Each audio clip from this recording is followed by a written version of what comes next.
Participantes a nombre de Curazao, la isla del placer, 4 inscritas. Ile va con Granada a buscar la punta. Granada se distancia con Irwin Rosendo, le saca un cuarto y medio, 2 a Ile.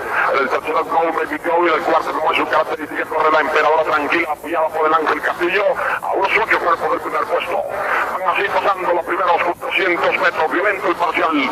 Instrucciones de allá, hacer la carrera a Go Baby Go, con Granada con 6, Granada con 7 cuerpos sobre Ile. En el tercero Baby Go, el cuarto ahora 13 cuerpos, quedó lejos la Emperadora, 22-3 los primeros 400 y 800 metros de recorrido en la Copa Pistera, primera válida del 5 y 6 en 45 exactos. Granada se escapó en la punta cuando giran ya la última curva. Go Baby Go, avanza al segundo a 8 cuerpos, en el tercero Ile, en el cuarto inicia atropellada lejos la Emperadora cuando van por la curva de la Panamericana. Granada las está durmiendo, la Emperadora viene volando prácticamente con Castillo cuando entran a la recta decisiva. La Emperadora vuela materialmente con Granada con 6 cuerpos de ventaja, con 5 ahora, con 4 sobre la Emperadora.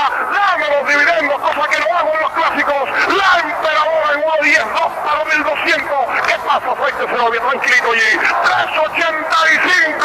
El ganador, la Emperadora parando. Segunda para el 4 Granada, tercera Go Baby Go, cuarta y última Ile. Cosa que no hago en los clásicos, pedimos diciendo.